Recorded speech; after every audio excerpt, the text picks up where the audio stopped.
کی خاطر 4 مہینے لے کر آئے. کیا لے کر آئے؟ 4 مہینے لے کر آئے.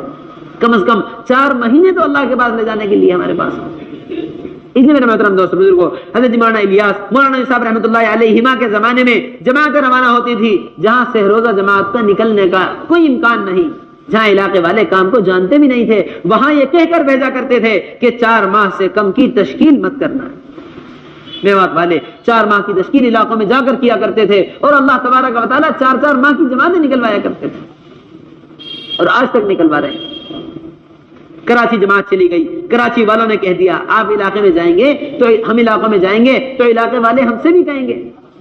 کیا کہیں گے علاقے والے؟ سب سے پہلے ہم جائیں گے تو علاقے کے ذمہ دار ہم سے آپ سے کہہ دیں گے کہ بھائی یہاں 4 مہینے کی تشکیل مت کرنا. کیا مت کرنا؟ 4 مہینے کی تشکیل. 4 مہینے کی تشکیل کرو گے تو لوگ اکتا جائیں گے، 4 مہینے کی تشکیل کرو گے تو لوگ بدک جائیں گے. یہاں تو کمپنیوں والے علاقوں والے بڑے مصروف لوگ ہیں، ان کی تشکیل مت کرنا. یہاں تو تم سے روزہ کی تشکیل کر لو، چلے کی تشکیل کر لو، مسجد کی آبادی کی تشکیل کر لو، بس یہی بہت تشکیل ہے. اور حقیقت یہ ہے کہ یہ ذمہ دار حضرات سب سے زیادہ خود ڈرے ہوئے ہوتے ہیں کہ کہیں ہماری تشکیل نہ ہو جائے، جماعت بن گئی تو ہمیں لے جانی پڑے گی. اس ڈر میں تشکیل ہی کو انکار کرتے تھے. کراچی جماعت گئی میوات والوں کی. مولانا یوسف صاحب رحمۃ اللہ علیہ کے زمانے میں یہ سنا ہے کہ کراچی والوں نے کہا، کراچی جا کر کہا کہ بھئی ہم 4 مہینے کی تشکیل کرنے کے لیے آئے ہیں. 4 مہینے کی تشکیل کرنے کا کراچی والوں نے کہہ دیا کہ بھئی یہاں تو بڑے مصروف لوگ ہیں، کمپنیوں والے، علاقوں والے، ٹائم ٹیبل کے ساتھ چلنے والے، یہ وقت آفس کا، یہ گھر کا، یہ دکان کا، یہ فلانے کام کا، تم ان کو مسجد میں وقت لے لو، تم ان کے سے روزہ لگوا دو، بہت بڑی بات ہے. میوات والوں نے کہہ دیا کہ ہم سے تو یہ کہا گیا ہے کہ 4 مہینے کی تشکیل کرنی ہے، 4 مہینے کی تشکیل کرتے ہیں تو ہم یہاں آپ کے یہاں کام کریں گے، ورنہ آپ کی کراچی ہمیں کوئی کام کرنے کا شوق نہیں، ہم واپس نظام الدین جا رہے ہیں، جیسا حضرت نے کہا تھا ایسا کام کریں گے. کراچی والوں نے کہا کہ تم ضد پر ہو تو چلو کر کے دیکھ لو. 4 مہینے کی تشکیل کی. اللہ تبارک و تعالیٰ نے اس زمانے میں وہاں سے 4 ماہ کی جماعتیں نکلوا کر دکھلائی. محترم دوستو بزرگوں، کام تو اللہ تبارک و تعالیٰ کا ہے. ہم سب کے سب مل جاویں، اللہ کی مدد ہٹ جاوے، ایک فرد کو مسجد نہیں لا سکتے، ایک کو روزہ نہیں لگوا سکتے. اور جب کام اللہ تبارک و تعالیٰ کا ہے، اللہ کی قدرت سے ہی ہوگا، تو پھر اللہ کے لیے کیا مشکل ہے؟ 4 مہینہ ہو یا 1 سال، 4 ماہ ہو یا 1 سال. اس لیے اللہ کی ذات پر بھروسہ رکھتے ہوئے 4 ماہ کی کم از کم تشکیل کرنی ہے. اور محترم دوستو بزرگوں، تشکیلی گشتوں کے اندر ایک بہت اہم بات یہ ہے کہ علاقوں کے اندر ہماری تشکیل میں تشکیل کا میدان ہر کلمے والا فرد ہے. ہم جس مسجد میں قیام کر رہے ہیں 150 مکانات والی مسجد، 200 مکانات والی مسجد، مثال کے طور پر جتنے بھی مکانات مسجد کے اطراف میں ہوں، ہر گھر پر ہم ملاقات کریں، ہر گھر پر. حضرت جی مولانا صاحب رحمۃ اللہ علیہ فرمایا کرتے تھے کہ کام کرنے والوں کے درمیان محدود ہو کر رہ جانا یہ کام کا سب سے بڑا نقصان ہے. یہ کام کا کیا ہے؟ بڑا نقصان ہے کہ ہماری جماعتیں علاقوں میں جاویں اور وہاں ممبر پر امام صاحب سے کہ بھئی 4 ماہ والوں کی فہرست دے دو، چلے والوں کی فہرست دے دو، ہم تبلیغ والوں میں ہی ملاقات کریں گے. فرماتے تھے کام کا بڑا نقصان کہ کام والوں کے درمیان محدود ہو کر رہ جائے. ہمارا میدان محنت تو ہر کلمے والا. ہم یہ سمجھ کر چھوڑ دیں فلانا ہمارے ذہن کا ہے، فلانا ہمارے خیال کا ہے، فلانا ہمارے خیال کا نہیں ہے، فلانا ہمارے ذہن کا نہیں ہے، فلانا ہمارے طبقے کا نہیں ہے. ہمیں تو طبقوں سے نکال کر امت بنانی ہے. کیا بنانی ہے؟ طبقوں سے نکال کر امت بنانے کے لیے نکلے. ہم نے ہی کسی کو طبقہ سمجھ لیا تو کیسے امت بنا سکیں گے؟ یہ فرمایا کرتے تھے حضرت جی مولانا الیاس صاحب رحمۃ اللہ علیہ کہ ادنا ایمان والے کی حقارت بھی اگر دل کے اندر آ گئی تو اللہ تبارک و تعالی عالم کی ہدایت کا کام تم سے نہیں لے سکتے. اس لیے میرے محترم دوستوں بزرگوں، ہر کلمے والے کو اپنا سمجھتے ہوئے، کسی کا مزاج نہیں بنا ہوا ہے، کوئی بات نہیں سنتا ہے تو زیادہ سے زیادہ کیا ہوگا؟ کوئی ہمیں گالی دے دے گا، کوئی اونچی آواز سے بات کر لے گا، کوئی ہم پر اپنے گھر کا دروازہ بند کر کے چلا جائے گا، کوئی ہم پر ناراض ہو جائے گا، کوئی ہمیں گالی دے کر ڈانٹ کر بھگا دے گا. اس سے زیادہ اور کیا ہوگا؟ کسی نے ہمیں مار بھی دیا تو اللہ کے نبی صلی اللہ علیہ وسلم کی سنتیں ادا ہو رہی ہیں. ہمارے نبی جب یہ تکلیف اٹھا سکتے ہیں تو ہم کیوں نہیں اٹھا سکتے؟ اس طرح علاقوں کے اندر کام کیا گیا. اللہ تبارک و تعالی جزائے خیر عطا فرمائے. کن قربانیوں کے ساتھ علاقے کے اندر کام کیا ہے بھائی اسلم صاحب کو اللہ تعالی جزائے خیر عطا فرمائے. کن قربانیوں کے ساتھ کیا ہے، کتنے پتھر کھائے، کتنی گالیاں کھائیں، کتنے تھوک سہے، کتنی تکلیفیں اٹھائی ہیں، آج اللہ تبارک و تعالیٰ نے کر کے دکھلا دیا ہے۔ 100 جماعتیں علاقے سے تیار بیٹھی ہوئی ہیں نکلنے کے لیے۔ بھلا ان کا نکلنا ممکن تھا؟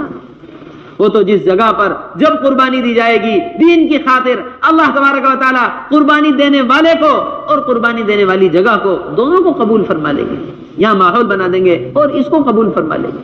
اس لیے محترم دوستو بزرگو، ہر ایک پر محنت ہماری ذمہ داری ہے، ہر ایک پر۔ اور تشکیل کے اندر چوتھی بات یہ حضرت فرماتے ہیں، بڑی اہم بات، کہ تشکیل میں تشکیل کرنے والے اللہ کے نبی صلی اللہ علیہ وسلم اور صحابہ کرام رضوان اللہ تعالی علیہم اجمعین کے واقعات سنا کر نکلنے والوں کو آمادہ کریں۔ نکلنے والوں کو کیا کریں؟ نکلنے والوں کو آمادہ کریں، آمادہ۔ نکلنے والوں کو زبردستی نہیں کرنی ہے، ان کا ہاتھ پکڑ کر نہیں کھینچنا ہے، بلکہ ان کو اندر سے نکلنے کے لیے آمادہ کیا جائے، اتنی خوشامد تشکیل کے اندر کی جائے۔ بس یہ خوشامد والی بات یہ فرماتے ہیں۔ اللہ کے نبی صلی اللہ علیہ وسلم کی خوشامد پر اللہ تبارک و تعالیٰ کو ترس آ رہا تھا، اللہ کے نبی صلی اللہ علیہ وسلم کی خوشامد پر عمر رضی اللہ تعالیٰ عنہ کو ترس آ رہا تھا۔ ایسی خوشامد کر رہے تھے کہ یہ خوشامد اللہ کے راستے کے لیے تیار کرنے کے لیے۔ حضرت جی مولانا الیاس صاحب رحمۃ اللہ علیہ کے بارے میں سنا ہے کہ اتنی خوشامد کیا کرتے تھے، اتنی خوشامد کیا کرتے تھے کہ میوات والے کہا کرتے تھے، بات میوات والوں کو کوئی سمجھ میں نہیں آتی تھی، بہترین شاندار اردو بولنے والے، آدھی اردو آدھی فارسی، اور ان میواتیوں کو سیدھی زبان بھی سمجھ میں نہ آتے۔ ایسے میواتی لوگ، آپ کی بات ان کو کوئی سمجھ میں نہیں آتی تھی، بلکہ یہ کہا کرتے تھے کہ ہم تو اللہ کے راستے میں اس لیے نکل رہے ہیں کہ کہیں یہ بڈھا مر نہ جاوے، کہیں یہ بڈھا کیا نہ ہو جائے، ہاں کہیں یہ بڈھا دعوت دیتے دیتے مر نہ جائے، اس لیے ہم اللہ کے راستے میں نکل رہے ہیں۔ اس لیے فرماتے ہیں کہ تشکیل میں خوشامد، اپنے آپ کو تھکاؤ، خوب تھکاؤ، کہ ہمارے تھکنے پر اللہ کو بھی ترس آئے، اللہ کے بندوں کو بھی ترس آ جاوے، اللہ تبارک و تعالیٰ ہدایت کی ہوائیں چلا دیں اور پھر یہ اللہ کے راستے میں نکل جائے۔ اتنی خوشامد کرنی ہے۔ اور یہ فرماتے ہیں کہ ان نکلنے والوں کی پریشانی کو سنو، ان کی بیماری کا حال سنا، ان کی دکان کا حال سنا، ان کے کاروبار کا حال سنا، ان کی پریشانیوں کو سنا، اور ان کی پریشانیوں کا حل صحابہ اکرام کے واقعات سے بتلاؤ۔ کس سے بتلاؤ؟ صحابہ کے واقعات سے۔ آپ بیمار ہیں، صحابہ بھی بیماری میں نکلا کرتے تھے، عمرو بن الجموح پیر سے لنگڑے تھے، اللہ کے راستے میں یہ کہہ کر نکلے تھے کہ بچے جنت کی طرف جاویں، باپ پیچھے رہ جائے، یہ اچھی بات نہیں ہے، یہ کہہ کر لنگڑے پن میں اللہ کے راستے میں نکلے اور شہید ہو گئے۔ مقداد رضی اللہ تعالی عنہ ایسے بھاری بدن تھے کہ جہاں تشریف فرماتے تھے گوشت لٹک جایا کرتا تھا، لوگ کہتے تھے کہ آپ اللہ کے راستے میں مت جائیے، آپ معذور ہیں، فرمایا کرتے تھے انفروا خفافا وثقالا، ہلکے ہو یا بھاری اللہ کے راستے میں نکلو۔ قرآن پاک کی آیت مجھے رکنے نہیں دیتی۔ اپنے کھیت کا کاروبار کا مسئلہ رکھ رہے ہیں تو ان سے کہہ دو کہ مدینہ منورہ والے اپنے کاروباروں کو، اپنی کھجوروں کو چھوڑ کر نکلے، اللہ تبارک و تعالیٰ نے ان کی زندگیوں میں، ان کے باغات میں، ان کے مدینہ منورہ میں ہر چیز میں برکت کر دی ہے۔ آج مدینہ منورہ چلے جاؤ، ان کی قربانیوں کی برکت کے اثرات کیسے مدینہ منورہ کی برکات۔ یہ فرمایا کرتے تھے حضرت جی مولانا صاحب رحمۃ اللہ علیہ، جس مسئلے کو چھوڑ کر اللہ کے راستے میں، جس کام کی، جس مسئلے کی قربانی دے کر اللہ کے راستے میں نکل گئے، اللہ تبارک و تعالیٰ نسلوں تک حل فرما کر دکھلائیں گے۔ مدینے والے بیماری میں نکلے، ان کی بیماری کو شفا سے تبدیل کر دیا، یہ اپنے باغات کو چھوڑ کر نکلے، ان کے مدینے کو کھجوروں کی منڈی بنا دیا ہے، خوف میں مدینہ منورہ سے نکلے، اللہ نے قیامت تک کے لیے امن کا شہر بنا دیا ہے، ساری دنیا میں فتنے ہوں گے، مدینہ منورہ محفوظ ہوگا۔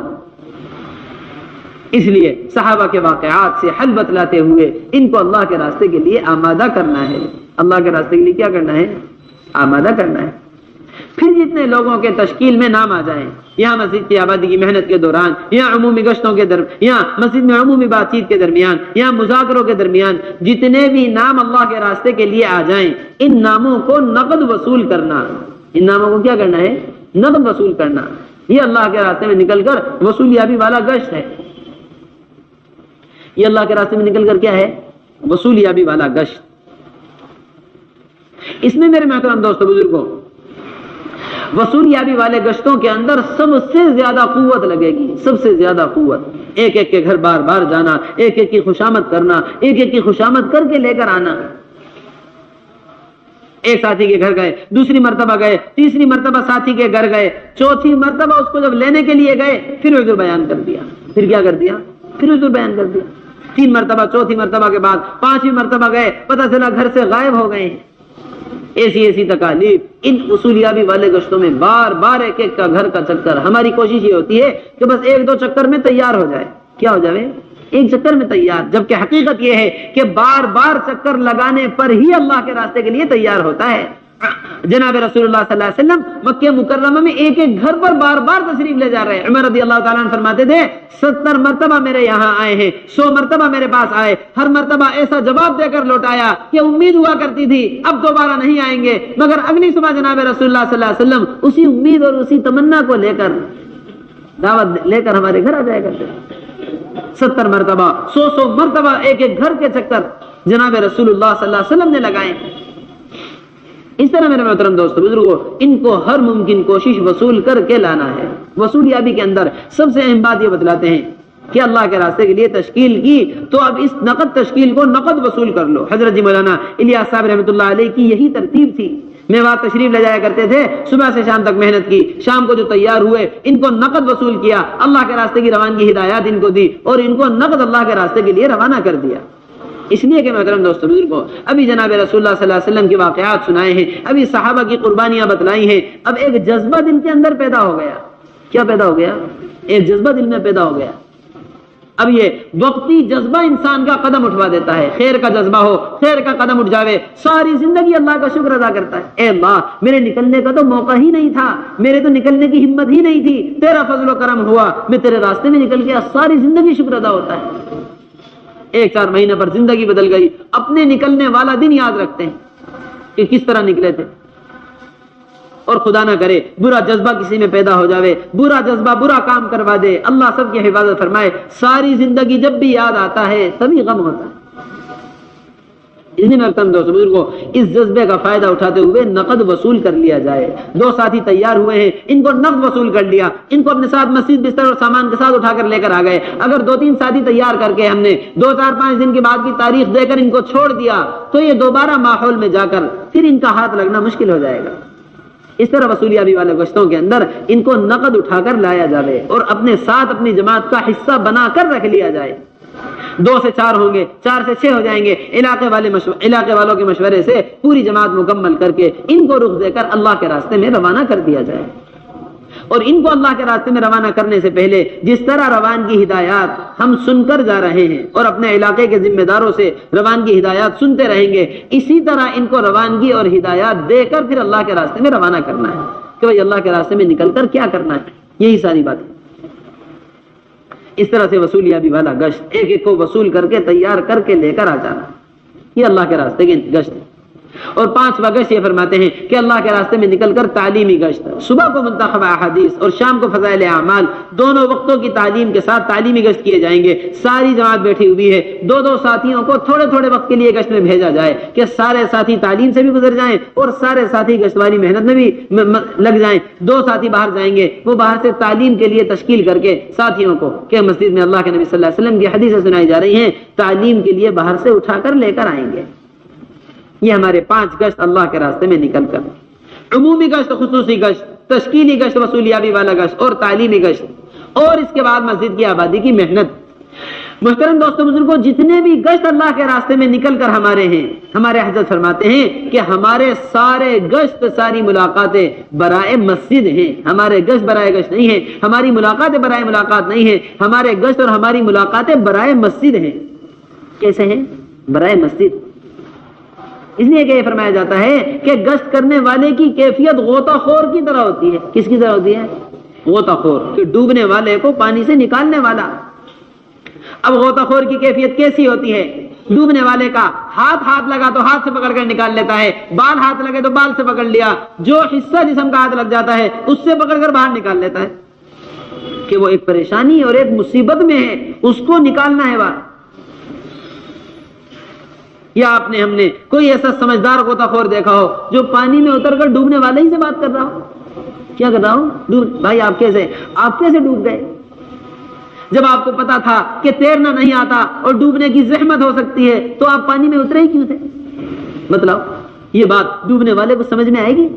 سب سے پہلے اس کو پانی سے نکال کر باہر لایا جائے گا, اس کے اندر کا پانی باہر نکالا جائے گا, جب ہوش میں آ جائے گا تب جا کر بات سمجھ میں آئے گی. بعینہ اسی طرح حضرت فرماتے ہیں کہ ایک بدبو کے ماحول میں رہنے والے کے اندر سے بدبو کا احساس ختم ہو جاتا ہے، اسی طرح منکرات کے ماحول میں رہنے والا ہے کہ اس کے اندر سے منکرات کا احساس ختم ہو گیا ہے۔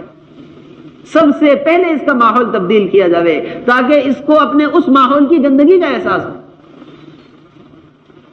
تب جا کر مسجد میں لا کر بٹھائیں گے، تب جا کر بات سمجھ میں آئے گی۔ کنتم خیر امت اخرجت للناس، ابو ہریرہ رضی اللہ تعالی عنہ امام المحدثین فرماتے ہیں کہ تم خیر امت اس وقت تک ہو نہیں سکتے جب تک تم منکرات کے ماحول میں پڑے ہوئے لوگوں کو اٹھا کر ان کا ماحول تبدیل کر کے معروفات کے ماحول میں نہ لے آؤ۔ بخوشی آ جائیں تو بخوشی لے آؤ، بخوشی نہ آویں تو ان کے گلوں میں زنجیریں ڈال کر جب تک تم کھینچ کر ان کو معروفات کے ماحول میں نہ لے آؤ اس وقت تک تم خیر امت ہو نہیں سکتے۔ کتنی واضح بات۔ اس لیے میرے محترم دوستو بزرگوں، بازار کا ماحول، چائے کے اڈوں کا ماحول، غفلت گاہوں کا ماحول، یہ منکرات کا ماحول، اس سے اٹھا کر مسجد میں لے کر آنا ہے۔ اس سے اٹھا کر کہاں لانا ہے؟ مسجد میں۔ جناب رسول اللہ صلی اللہ علیہ وسلم نے کتنے فضائل امت کو مسجد کے سکھلائے ہیں، کتنے فضائل بتلائے، قرآن اور حدیث مسجد کے فضائل سے بھرا ہوا ہے کہ ایک مسجد کی طرف قدم اٹھانے والا دین کی بات کو سیکھنے سکھلانے کے لیے اللہ تبارک و تعالیٰ کامل حج کا اجر و ثواب عطا فرماتے ہیں۔ رات کے اندھیرے میں آنے والا کامل روشنی کی، کامل نور کی اللہ تبارک و تعالیٰ قیامت کے دن کامل نور کا وعدہ فرما رہے ہیں۔ دین کی بات کو سیکھنے سکھلانے، رات کے اندھیرے میں چل کر آنے اور دن اور شام کو صبح شام مسجد آنے والا اللہ اس کے میزبان ہوتے ہیں اور یہ اللہ کا مہمان ہوتا ہے۔ اللہ فرما رہے ہیں کہ میزبان پر آنے والے مہمان کی ذمہ داری ہے۔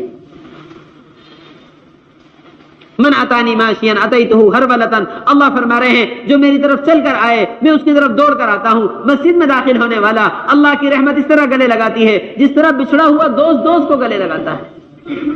اسی لیے حضرت مولانا الیاس صاحب رحمۃ اللہ علیہ فرمایا کرتے تھے کہ جس شخص کا قدم تم نے مسجد کی طرف اٹھوا دیا اس کو اللہ کی رحمت کے حوالے کر دیا۔ اس کو کیا کر دیا؟ اللہ کی رحمت کے حوالے کر۔ گناہوں سے چور، حالات سے پریشان، گھر کی نااتفاقیاں، گھر کے جھگڑے، کیسی پریشانی اور مصیبتوں میں امت مبتلا ہے۔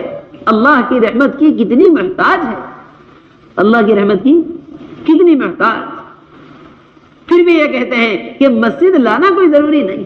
بتلاؤ اللہ کی رحمت کی محتاجگی کس کو نہیں ہے؟ اس لیے میرے محترم دوست بزرگوں، مسجد میں اٹھا کر لے کر آنا، ایک قدم اللہ کے گھر کی طرف اٹھوا دیا، اللہ کی رحمت کے حوالے کر دیا، اللہ کی رحمت کی طرف دوڑ کر آ گئی، گھر میں مسجد میں داخل ہو گیا تو اللہ کی رحمت نے اس طرح گلے سے لگا لیا جس طرح بچھڑا ہوا دوست کو لگاتا ہے۔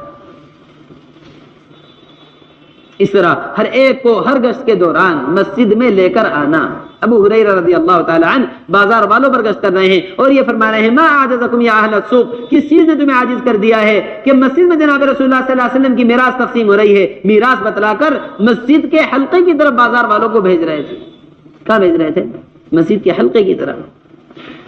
یہ حضرت فرماتے ہیں کہ مسجد میں اعمال قائم کرتے ہوئے باہر کی ملاقاتوں کے ذریعے ایمان والوں کو اٹھا کر مسجد میں لے کر آ جانا، یہ مسجد کی آبادی کی محنت ہے۔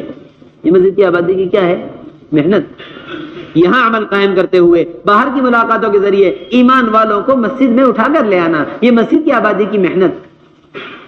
باہر ملاقاتیں کرنے والوں کے بارے میں فرماتے ہیں کہ 3 قسم کی باہر جماعتیں بنا لو۔ کتنی قسم کی؟ یہ وہ سمجھنے کی بات ہے، آبادی کا عمل سب کرتے ہیں مگر سب مختلف طریقوں سے کر رہے ہیں۔ یہ فرماتے ہیں کہ باہر 3 قسم کی ملاقاتیں ہو جائیں۔ ایک جماعت وہ بنا دو جو باہر بازاروں میں، چائے کے اڈوں پر، کھیل کے میدانوں پر، جتنی بھی غفلت گاہوں میں مسلمان اس وقت مصروف ہے سب سے اٹھا کر لے کر آئیں۔ یہ فرماتے ہیں سب سے پہلے ملنے والا مسلمان سب سے زیادہ حقدار ہے کہ اس کو اللہ کے گھر لایا جائے۔ اس طرح ایک ملاقات۔ اور دوسری ملاقات یہ فرماتے ہیں آبادی کے عمل کے دوران گھر گھر کی بھی ملاقات کر لی جائے، گھر گھر کی بھی ملاقات، ایک ایک دروازے پر گھر گھر سے لوگوں کو اللہ کے راستے کے لیے لانا۔ اور تیسری ملاقات یہ فرماتے ہیں کہ جس طرح اللہ کے راستے میں جانے والوں تشکیل شدہ لوگوں کو اللہ کے راستے کے لیے وصول کیا جاتا ہے نامزد، اسی طرح ہماری مسجد میں وقت دینے کے لیے جو تیار ہو گئے تھے، مثال کے طور پر عبداللہ عبد الرحمان ظہر میں وقت دینے کے لیے تیار ہو گئے، ظہر کی نماز کے بعد مسجد کی آبادی کی محنت کرنے والے ان کو ان کے گھروں سے وصول کر کے لاویں نامزد کہ آپ ماشاءاللہ ظہر میں وقت دینے کے لیے تیار ہو گئے تھے، اب ظہر کی محنت شروع ہو گئی ہے، آپ تشریف لے آئیے۔ بازاروں پر ملاقاتیں، گھر گھر پر عمومی ملاقاتیں، اور جنہوں نے وقت دینے کا وعدہ کر لیا تھا ان کو باقاعدہ مسجد کی آبادی کے لیے وصول کرنا۔ یہ تینوں ملاقاتیں ہماری آبادی میں ہو جائیں۔ لانے والے استقبال والے کے حوالے کر دیں، استقبال والے انتظام کر کے رکھیں، لنگی کا، کپڑوں کا۔ بہت ساری ملاقاتوں میں آنے والے یہ عذر کرتے ہیں کہ بھائی ہم تو ناپاک ہیں، ہم تو کیا ہیں؟ ناپاک۔ حضرت کے الفاظ، حضرت فرماتے ہیں روانگی کے اندر بار بار کہ ایمان والوں سے یہ کہہ دو کہ ایمان والا ناپاک نہیں ہوتا۔ آپ مسجد آ جائیے، اگر پھر بھی کپڑوں پر لگی ہوئی ناپاکی کا عذر کریں تو آپ کہہ دیجئے اور ہم کہہ دیں کہ جو ہے ہم نے مسجد میں آپ کے لیے انتظام کیا ہوا ہے، کپڑوں کا بھی انتظام ہے، آپ تشریف لے آئیے، ہر حال میں مسجد لا کر فریضہ ادا کروا دینا۔ حضرت جی مولانا الیاس صاحب رحمۃ اللہ علیہ فرمایا کرتے تھے، جتنے برے حال سے برے حال ایمان والے کے پاس جاؤ گے، اللہ تبارک و تعالیٰ کو اتنا ہی قریب پاؤ گے، اللہ کو اتنا ہی قریب پاؤ گے۔ بیچارہ کوئی نشے میں چور، کوئی گناہوں میں مبتلا، کسی نے مسجد کا رخ ہی کبھی ساری زندگی نہیں کیا ہے، آج اس کو اٹھا کر پوری کوشش اور محنت سے اللہ کے گھر لے کر آ گئے، کتنا اللہ تبارک و تعالیٰ لانے والے سے خوش ہوں گے جب آنے والے سے اتنا خوش ہو رہے ہیں۔ کسی کا بچھڑا ہوا بیٹا اس کو لا کر دے دیا جائے، کتنا خوش ہوتا ہے۔ کوشش ہوگی کہ سارا مال اپنا اسی پر لٹا دوں، کیا لا دیا؟ میرا بچھڑا ہوا بیٹا مجھ کو لا دیا۔ ایک اللہ سے بھٹکا ہوا بندہ لا کر اللہ سے ملوا دیا، ملوانے والے کو کتنا اللہ کا قرب حاصل ہوگا۔ فرمایا کرتے تھے جتنے برے حال سے برے حال کے پاس جاؤ گے اتنا اللہ کو قریب پاؤ گے، اتنا اللہ کو قریب پاؤ گے۔ اس لیے محترم دوستو بزرگوں، اس طرح سے مسجد میں اٹھا کر لے کر آنا، پھر یہاں استقبال والے ان کو نماز ادا کروا کر، ناپاکی کی حالت میں ہے تو وضو اور لنگی اور سب چیزوں کا انتظام ہمارے ساتھ ہی رکھیں، ان کو کپڑے پہنا کر پاک صاف کروا کے یہاں نماز ادا کروا کر تعلیم میں بٹھوا دیں۔ اب تعلیم والے پورے چاق و چوبند ہوشیار ہو کر تعلیم کریں۔ آنے والا ساتھی کتنا وقت لے کر آ رہا ہے، اس کو تعلیم کے حلقے سے گزرواتے ہوئے ایمان کی اور دعوت کے حلقے میں بٹھانا ہے۔ یہاں تعلیم کرنے والے منتخب حدیث، فضائل اعمال، دونوں کتابوں میں سے کسی بھی کتاب سے تعلیم کریں، کسی کتاب کی قید اور تعین نہیں ہے، مگر آنے والے کی ضرورت کے مطابق تعلیم ہو، موٹی موٹی حدیثیں پڑھ کر سنائی جائیں۔ اللہ کے راستے میں نکلنے کے لیے ترغیب دی جا رہی ہے تو اللہ کے راستے کے فضائل پڑھ لیے۔ نئے آنے والے ہیں تو ایمان کی اہمیت، ایمان کی حدیث، نماز کی حدیث اور علم کی حدیث پڑھی، اللہ کے راستے کے لیے ہر حدیث کے بعد ترغیب دے کر تیار بھی کرتے رہیں درمیان میں، اور پھر تعلیم کے حلقے میں آدھا وقت گزروا کر ایمان کے دعوت کے حلقے میں بٹھا دیں۔ ایمان و دعوت کے حلقے کے اندر رہنے والے اللہ کے راستے کی تشکیل کریں، روزانہ مسجد کی تشکیل کریں، اور جو ہے گھر میں 5 اعمال کے ساتھ تعلیم کی تشکیل کریں، بچوں کے قرآنی مکاتب کی تشکیل کریں۔ یہ چاروں تشکیل، ایک تشکیل اللہ کے راستے کی ہے، اور اس کے ساتھ 3 تشکیلیں مقام پر محنت کی ایسی تشکیلیں ہیں کہ ہمارے محلوں کے اندر رہنے والے یہی 3 طبقے ہیں، یہ تو محلے میں بالغ مرد ہیں، یا عورتیں ہیں، یا بچے ہیں۔ ایسی تشکیل ہو، مرد سارے مسجد میں وقت دینے لگیں، عورتیں گھروں میں 5 اعمال کے ساتھ تعلیم شروع کر دیں اور اپنی ہفتے واری تعلیم سے بھی جڑ جائیں، اور ہمارے بچے مکتب میں داخل ہو جائیں، سارا محلہ دینی آبادی سے جڑ جائیں۔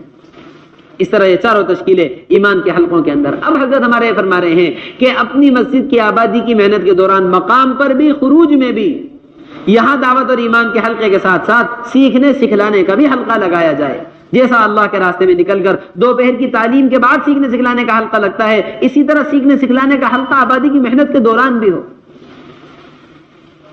کہ جب تک سیکھنا سکھلانا مسجد کی سطح پر نہیں آئے گا، امت کی جہالت کا کوئی حل نہیں نکل سکتا۔ آج بھی ہماری مسجد میں 50% سے زائد بڑی احتیاط کے ساتھ نماز پڑھنے والے لوگ وہ ہیں جن کو دعائے قنوت ہی نہیں آتی ہے۔ آپ دعائے قنوت سنو، آپ التحیات سن لو، التحیات صحیح نہیں ہے، دعائے قنوت صحیح نہیں ہے، نماز کے مسائل سن لو، نماز کے مسائل نہیں آتے۔ آج ایک پریشانی اور مصیبت ان کو مسجد تک لے کر آ گئی ہے، مگر ان کو نماز پڑھنے کے طریقے نہیں آتے۔ اس لیے میرے محترم دوستو بزرگ فرماتے ہیں، جس طرح محلے کی ضرورتیں بازار سے پوری ہو رہی ہیں، یہ کارخانے دنیاوی ضرورتوں کو پوری کرتے ہیں، یہ ہماری مسجد دینی کارخانے ہیں جو ہماری دینی ضرورتوں کو پورا کریں گے، کہ ایک محلے سے سارے محلے والوں کی دینی ضرورت پوری ہو رہی ہو۔ اس کے لیے اپنے امام صاحب کی خوشامد کر کے، اپنے مولوی صاحب کی خوشامد کر کے، جو درس و تدریس میں یا اپنی دنیاوی کمائی میں مصروف ہیں، ان سے کہہ دیں کہ آپ اپنی سہولت کا کوئی بھی وقت ہماری مسجد میں دے دیجیے۔ آبادی کا عمل ہوتا ہے، اس کے ساتھ ساتھ سیکھنے سکھلانے کا حلقہ، ایمان والوں کو جمع کر کے ہم لائیں گے اور ان کو نماز آپ سکھلائیں گے۔ اس کے لیے علاقے میں امام صاحب کو، مولوی صاحب کو آمادہ کر کے ان کی سہولت کا وقت، آپ کو آدھا گھنٹہ سہولت ہے تو آدھے گھنٹے سے آپ شروعات کر دیجیے۔ محلے والے سب آپ سے نماز سیکھنا چاہتے ہیں، اور ان حلقوں کے اندر موٹے موٹے مسائل، جیسے اللہ کے راستے میں نکل کر صبح اور شام 2 حلقے لگتے ہیں نا، صبح کو قرآن کا اور شام کو سیکھنے سکھانے کا، بس یہی دونوں حلقے ہماری مسجد کی آبادی کی محنت میں ایک ساتھ لگائے جائیں گے۔ اس میں قرآن بھی صحیح ہو، اس میں پاکی طہارت کے مسائل بھی ہوں، اور اس کے اندر نماز کا طریقہ بھی سیکھا جائے ایک ایک کو لا کر. یہ مسجد نبوی والے معمولات ہیں. مسجد نبوی میں نماز بھی سکھلائی جا رہی تھی. مسجد نبوی میں عمر رضی اللہ تعالیٰ ممبر سے تحیات بھی سکھلا رہے تھے. مسجد نبوی میں اللہ کے راستے کی تشکیل بھی ہو رہی تھی. سارے اعمال مسجد نبوی میں ہو رہے تھے. یہ ہماری مسجدوں میں قائم ہو گئے تو ہمارے محلے انشاءاللہ تعالیٰ 100% دین پر آ جائیں گے. حضرت جی مولانا یوسف صاحب رحمۃ اللہ علیہ فرمایا کرتے تھے تم اپنی مسجدوں کو مسجد نبوی کے معمول پر لے آؤ, تمہارے محلے مدینہ منورہ والے ماحول میں آ جائیں گے. تمہارے محلے کہاں جائیں گے؟ مدینہ منورہ والے ماحول میں. اس لیے محترم دوستو بزرگوں, اس طرح مسجدوں کو آباد کرنا ہے, اس طرح مسجدوں کو آباد کرنا ہے. اس طرح پہلے نمبر کے اندر اپنے آپ کو ایمان کی دعوت میں لگانا, انفرادی طور پر, اجتماعی طور پر, تعلیم جو ہے گشتوں کے ذریعے, ملاقاتوں کے ذریعے اپنے آپ کو ایمان کی دعوت میں مصروف رکھنا ہے اللہ کے راستے میں نکل کر. اور دوسری چیز محترم دوستو بزرگوں, اللہ کے راستے میں نکل کر اپنے آپ کو نماز کا عادی بنانا ہے. کیا بنانا ہے؟ نماز کا عادی, کہ ساری عبادتوں کی چوٹی ہے نماز. اللہ کے نبی صلی اللہ علیہ وسلم نے فرمایا ہے سب سے پہلے نماز کا سوال ہوگا جو نماز کے حساب میں جو ہے, جس کا نماز کا حساب صحیح نکلا ساری منزلیں اس کی آسان ہوتی چلی جائیں گی. جو نماز کے حساب میں پھنس گیا ساری منزلوں میں پھنستا چلا جائے گا. عمر رضی اللہ تعالیٰ عنہ نے فرمایا ہے کہ جس کی نماز نہیں اس کا اسلام میں کوئی حصہ نہیں ہے. اس کا اسلام میں کیا نہیں ہے؟ کوئی حصہ نہیں ہے. محترم دوستو بزرگوں, ہم نے دکان کے نقصان کو نقصان سمجھا, کاروبار کے نقصان کو نقصان سمجھا, کھیت کے نقصان کو نقصان سمجھا. بتلاؤ ایک کاروبار, ایک دکان والے کی پورے دن کوئی کمائی نہیں ہوتی, پورے دن مزاج خراب رہتا ہے. پورے دن کیا رہتا ہے؟ مزاج, گھر والوں سے بات کرنے کو دل نہیں چاہ رہا, کسی سے بات کرنے کو دل نہیں چاہ رہا. کیا ہو گیا؟ کوئی کمائی نہیں ہوئی, پورے دن کی محنت بیکار گئی. کسی کی دکان جل جاوے, کسی کی دکان میں ڈاکہ ڈل جائے, کسی کے گھر میں ڈاکہ ڈل جائے, بھلا وہ آدمی, وہ شخص سکون سے بیٹھ سکتا ہے؟ وہ اپنے گھر والوں کے درمیان کھاتا پیتا خوشی راضی رہ سکتا ہے؟ اللہ کے نبی صلی اللہ علیہ وسلم فرما رہے ہیں ایک نماز کو ضائع کرنے والا کأنما بتر اہلہ و مالہ, گویا کہ اس کے گھر والے, اس کا مال سب کا سب لوٹ لیا گیا, سب کا سب.